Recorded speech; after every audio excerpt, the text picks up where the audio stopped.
ತಮ್ಮ ರಾಜು, ಈಗ ಬಂದೆಯಾ? ಹೌದು, ಈಗ ತಾನೇ ಬಂದೆ. ಯಾಕಪ್ಪ ಎಷ್ಟೊಂದು ಮುಂಗೋಪಿಯಾಗಿ ಮಾತನಾಡ್ತಿರುವಲ್ಲ? ಬಾರಪ್ಪ, ಬಸ್ಸಿನಲ್ಲಿ ಪ್ರಯಾಣ ಮಾಡಿ ಬಂದು ತುಂಬಾ ಸುಸ್ತಾಗಿರ್ಬಹುದು. ಮೊದಲು ಒಂದು ಗ್ಲಾಸ್ ಶರ್ಬತ್ತಾದ್ರೂ ಮಾಡಿ ಕೊಡುತ್ತೇನೆ. ಬೆಂಕಿ ಹಚ್ಚಿರಿ ನಿನ್ನ ಹಾದ ಸರಬಾತಿಗೆ. ಅದಕ್ಕೆ ಮೊದಲು ನಾನು ಕೇಳಿದ್ದಕ್ಕೆ ಮಾತ್ರ ಉತ್ತರ ಕೊಡಿ. ರಾಜು, ಈಗೇಕೆ ಸಿಡಿಲು ಬಡಿದಿರುವನಂತೆ ಮಾತನಾಡುತ್ತಿರುವೆ? ನಿನ್ನ ಮೇಲಿನ ಅಧಿಕಾರಿಗಳು ನಿನಗೇನಾದರೂ ತೊಂದರೆ ಕೊಟ್ಟರೆ? ಇಲ್ಲ, ಬಸ್ಸಿನಲ್ಲಿ ಬಂದಿದ್ದಕ್ಕೆ ಆಯಾಸವಾಗಿ ಮೈಯಲ್ಲಿ ಹುಷಾರಿಲ್ಲವೇ? ಹಾಗೇನಾದರೂ ಇದ್ದರೆ ಸ್ವಲ್ಪ ವಿಶ್ರಾಂತಿ ತೆಗೆದುಕೋ, ನಂತರ ಮಾತನಾಡಿದರಾಯ್ತು. ಅದೆಲ್ಲ ನನಗೆ ಬೇಕಾಗಿಲ್ಲ. ಮೊದಲು ನಾನು ಕೇಳಿದ್ದಕ್ಕೆ ಮಾತ್ರ ಉತ್ತರ ಕೊಡಿ. ಯಾಕಪ್ಪ ರಾಜು, ಹುಟ್ಟಿ ಇಷ್ಟು ದೊಡ್ಡವನಾದರೂ ಈ ನಿನ್ನ ಅಣ್ಣನಿಗೆ ಎದುರು ಉತ್ತರ ಕೊಟ್ಟಿರಲಿಲ್ಲ. ಹಿಂದೇಕೆ ಈ ರೀತಿ ಮಾತನಾಡುತ್ತಿರುವೆ? ಆಮೇಲೆ ಯಾಕೆ? ಏನಾಗಿದೆ ನಿನಗೆ? ಏನಾಗಿದೆ ಎನ್ನುವುದು ಆಮೇಲೆ ನಿನಗೆ ಗೊತ್ತಾಗುತ್ತದೆ. ಅರ್ಜುನ ಜೈಲಿಗೆ ಹೋಯ್ತು, ನಿಜವೋ ಸುಳ್ಳು?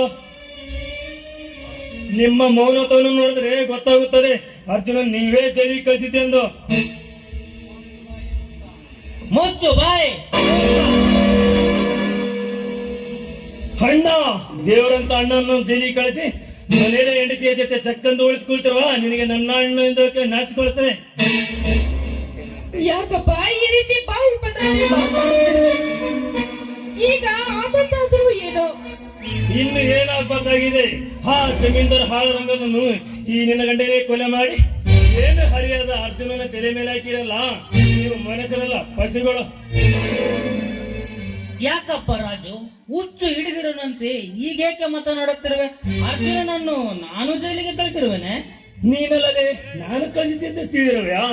ನೋಡು, ನನಗೆಲ್ಲಾ ಗೊತ್ತಾಗಿದೆ. ಅವನು ನೀವೇ ಜೈಲಿಗೆ ಕಳಿಸಿದ್ದೆ ಎಂದು.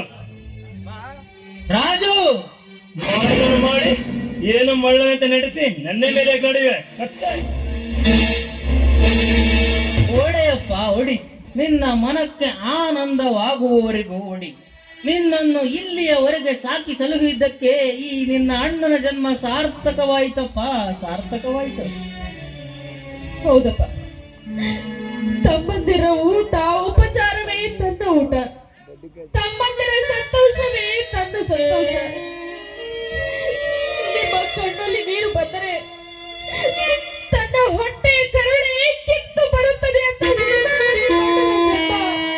ಇಂದು ಸಾರ್ಥಕವಾಯ್ತಪ್ಪ, ಇಂದು ಸಾರ್ಥಕವಾಯ್ತು. ಹೇಳುವುದು ಕೇಳೋದು ನನಗೆ ಬೇಕಾಗಿಲ್ಲ. ಅರ್ಜುನನಿಗೆ ನಿನ್ನ ಗಂಡ ಹೆಂಗೆ ಅನ್ನ ಮಾಡಿದನು, ಮುಂದೆ ನನಗೂ ಅನ್ನ ಮಾಡುವುದು ಹೇಗೆ? ರಾಜು, ನಿನಗೆ ಹೇಗೆ ಹೇಳಬೇಕೆಂದು ನನಗೆ ತಿಳಿಯದಂತಾಗಿದೆ. ನನ್ನ ಮಾತನ್ನು ಸ್ವಲ್ಪ ಕೇಳು ರಾಜು, ಸ್ವಲ್ಪ ಕೇಳು. ಅದೆಲ್ಲ ನನಗೆ ಬೇಕಾಗಿಲ್ಲ. ಮೊದಲು ಈ ಮನೆಯಿಂದ ಹೊರಟು ಹೋಗಿ. ಇನ್ನು ನೀವು ಹೇಳದಂತೆ ಕುರಿಯಂತೆ ತಲೆಸಿದ್ದಕ್ಕೆ ನಮಗೆ ಈ ಸ್ಥಿತಿ ಬಂದಿತ್ತು. ಹಿಂದಿನಿಂದ ನಾನು ನಿನ್ನ ತಮ್ಮನೂ ಅಲ್ಲ, ನಾನು ನಿನ್ನ ಅಣ್ಣನೂ ಅಲ್ಲ. ನನಗೂ ನಿನಗೂ ಯಾವ ಸಂಬಂಧ ಇಲ್ಲ. ಮೊದಲು ಈ ಮನೆಯಿಂದ ಹೊರಟು ಹೋಗಿರಿ. ಇದೇನು ಸ್ವಾಮಿ, ಈ ಮನೆಯಿಂದ ಹೊರಟು ಹೋಗು ಅಂತ ಹೇಳ್ತಾ ಇದ್ದಾನಲ್ಲ? ಕೊನೆ ಪಕ್ಷ ಈ ಮನೆಯಲ್ಲಿ ಇರೋದಕ್ಕೆ ನಮಗೆ ಹಕ್ಕಿಲ್ಲವೇ ಸ್ವಾಮಿ? ನಮಗೆ ಹಕ್ಕಿಲ್ಲವೆಂದೆ ಮಂಜುಳ, ಅವನು ನಮ್ಮನ್ನು ಮನೆಯಿಂದ ಹೊರಹೋಗೆಂದಿದ್ದು.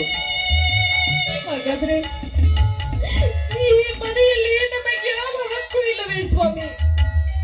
ಇವನು ಚಿಕ್ಕವನಿರಬೇಕಾದಾಗ ಇವನ ಮೇಲಿನ ಪ್ರೀತಿಯಿಂದ ನಮ್ಮೆಲ್ಲ ಸರ್ವ ಆಸ್ತಿಯನ್ನು ಇವನ ಹೆಸರಿಗೆ ಬರೆದಿದ್ದೇನೆ ಮಂಜುಳಾ, ಇವನ ಹೆಸರಿಗೆ ಬರೆದಿದ್ದೇನೆ. ನೋಡು, ಕೊನೆಯದೇ ಹೇಳುತ್ತೇನೆ, ಮರ್ಯಾದಿಂದ ಹೋಗ್ತೀರಾ ಇಲ್ಲ ಕುತಿ ಕೈ ಹೊರಗಾಕ್ಬೇಕಾ?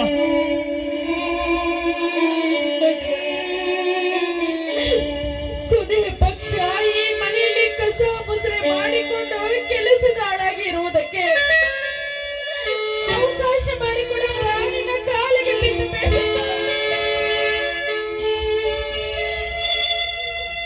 ಹತ್ತಿಗೆ ಇಂಥ ಕಂತ್ರಿ ನಾಟಕ ನನಗೆ ಬೇಕಾಗಿಲ್ಲ.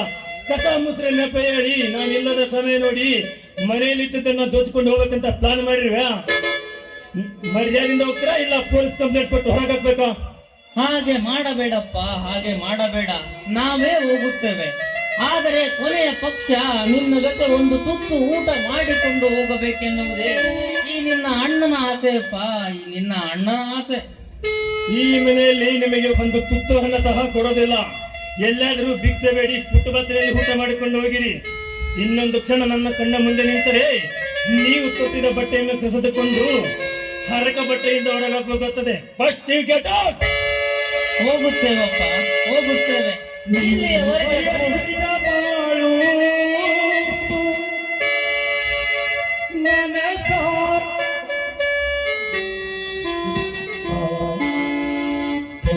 ನೀರು ಗತಿಯಾಯ್ತಲ್ಲ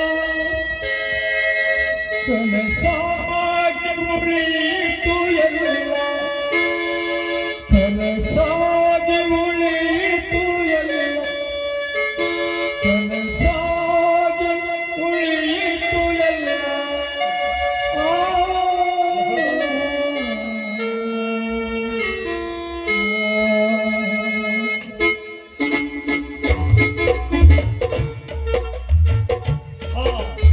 ಜಮೀನ್ದಾರ್ ಹೇಳಿದಂತೆ ನನ್ನ ಹೆಂಡತಿಯನ್ನು ಹೊರಹಾಕಿದೆ. ಇನ್ನು ಮುಂದೆ ಈ ಮನೆ ನನ್ನದೇ ಅಧಿಕಾರ. ಅಷ್ಟೇ ಅಲ್ಲ, ಇನ್ನು ಮುಂದೆ ನಾನೇ ಮಾಲೀಕ.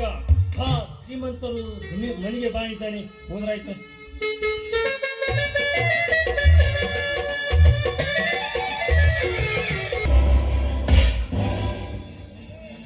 ನನ್ನ ಪಾರ್ಟ್ನರ್ ಆದ ಜಮೀನ್ದಾರ ವ್ಯವಹಾರಕ್ಕೆ ಪ್ರತಿಯೊಂದು ವ್ಯವಹಾರಕ್ಕೆ ಅಡ್ಡ ಬರ್ತಿರುವ ನಿನ್ನ ರುಂಡ ಕತ್ತರಿಸಲು ಬಂದ ಸಾಹಸ ಸಿಂಹ. ಸಾಹಸ ಸಿಂಹ. ಈ ಅಭಿಮಾನ್ಯ ಚಕ್ರೈ ಹೋದ ಕೋಟೆಗಳಿಗೆ ಒಂದು ಇರುವೆ ಕೂಡ ಪ್ರವೇಶಿಸುವಂತಿಲ್ಲ. ಅಂತದರಲ್ಲಿ ಅಪ್ಪಿತಪ್ಪಿ ನೀ ಬಂದಿರುವೆಂದ ಮೇಲೆ ನಿನಗೆ ಸಾವು ಸಮೀಪಿಸದಂತ ಕಾಣುತ್ತದೆ. ಸಾವು ನನ್ನ ಪ್ರಾಣ ತೆಗೆಲು ನಿನಗಷ್ಟೇ ಅಲ್ಲ, ಇಡೀ ಕರ್ನಾಟಕದ ರೌಡಿಗಳು ಬಂದರು ಎದುರುವ ಗಂಟ ನಾನಲ್ಲ. ಅದಲ್ಲದೆ ನೀನು ನನಗೆದರಾದರೆ ನಿನ್ನ ರುಂಡ ತೆಗೆದೆ ಬಿಡಲಾರೆ. ರುಂಡ ಅದು ಈ ಮರಿಯುಲಿ ರುಂಡ. ಲೇ ಬಚ್ಚೆ, ನನ್ನ ರುಂಡ ತೆಗೆದರೆ ನಿನಗೆ ಏನು ಸಿಗೋದು? ಮಣ್ಣು. ಮಣ್ಣು ಸಿಗೋದಲ್ಲದೆ ಒಂದು ಸಿಗುತ್ತದೆ ಈ ನಿಕೋಬಾರ್ ರೌಡಿ ಕರ್ಣನಿಗೆ. ನೀನು ನಿಕೋಬಾರ್ ರೌಡಿ ಅಲ್ಲಲೇ, ಆ ಜಮೀನ್ದಾರ್ ಎತ್ತಿ ಹಾಕಿದ ಮೂಳೆ ತಿಂದು ಕಾಲ ಕಳೆಯುತ್ತಿರುವ ಕೆಟ್ಟ ವಿಷ ಸರ್ಪ. ಇನ್ನು ಯಾರಿನ ಪಾರ್ಟ್ನರ್ ಒಬ್ಬ ಜಮೀನ್ದಾರನೊಬ್ಬ ಬಡವರ ರಕ್ತ ಹೀರಿ ರಕ್ತ ಕುಣಿತಿರುವ ಕಟಕ. ಮೇಲಾಗಿ ನನ್ನ ಶತ್ರು. ಏ ಅಭಿ, ಮತ್ತೊಮ್ಮೆ ನುಡಿದಿರು ನನ್ನ ಪಾರ್ಟ್ನರ್ ಕಟುಕ, ನೀಚ, ದ್ರೋಹಿ ಮಾತ್ರ ನುಡಿದರೆ ನಿನ್ನ ಪ್ರಾಣ ತೆಗೆದು ಉಕ್ಕಿ ಹೊರ ಬರ್ತದೆ ಈ ಕರ್ಣನ ಸೇಡಿನ ಜಾಲಮುಖಿ. ಸೇಡಿನ ಜ್ವಾಲಾಮುಖಿ. ನಿನ್ನ ಸೇಡಿನ ಜ್ವಾಲಾಮುಖಿ ಗಂಡದೆ ಪೌರುಷ ನನ್ನ ಮುಂದೆ ತೋರಿಸಬೇಡ. ಆ ಜಮೀನ್ದಾರ್ ಪರವಾಗಿ ಮಾತನಾಡುತ್ತೀಯಲ್ಲ, ನೀನು ಅವನಿಗಿಂತ ಮಹಾದೇಶದರು ಇರಬೇಕೆಂದು ನಾನು ಕೈ ಎತ್ತಿ ಹೇಳುತ್ತೇನೆ.